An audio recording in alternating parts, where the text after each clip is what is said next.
Кайырлуу күн баршаңызга, менин каналыма кош келдиңиздер. Маған тиркелип, видеонун соңуна дейин бирге болуңуз.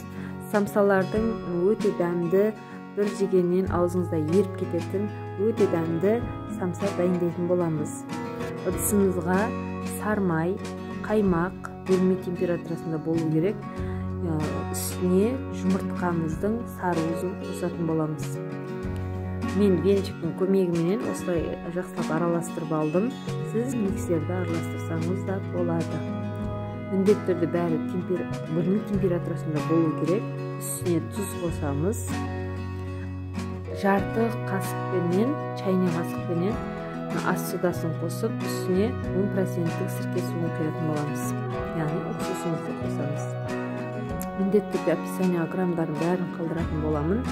Үстүнө электен өткөрүлгөн унубузду косатын боламыз.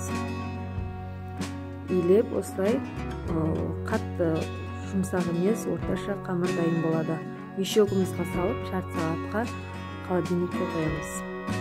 Бөлек ыдысыбызга мен усактап осылай кол менен турадым, пышактын көмеги менен кусоктап турап алдым. Үстүнө жуамызды костум. Өзүңүз каалаган дәмдөөчүңүз коссаңыз болот.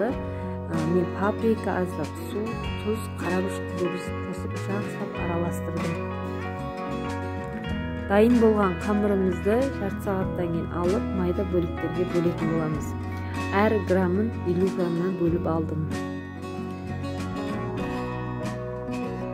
Осылай 50 граммдан бөлүп алдым. Эгер осындай таразыңыз болмаса, осы рецепт менен жасайтын болсаңыз, 30-35 бөлек чыгатын болот.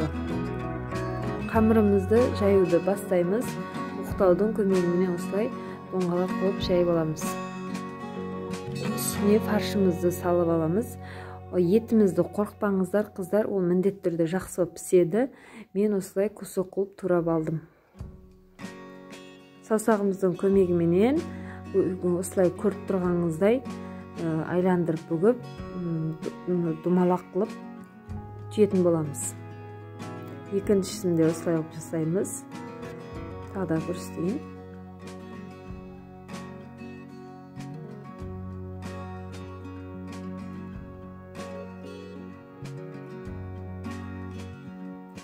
Осылай түйілген жағын жоғары қарататын боламыз.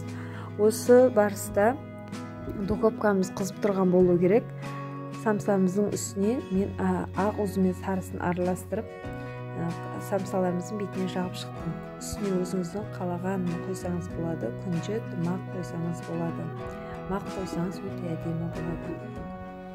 Кара күнжөт койсоңуз да өтө адемі болот. Кызып турган духовкада 180 градус 30-35 минутта писирип аласыңыз. Міндетті түрдө дайындап көрүңүздөр. Мага тиркелмеген болсоңуз тиркелип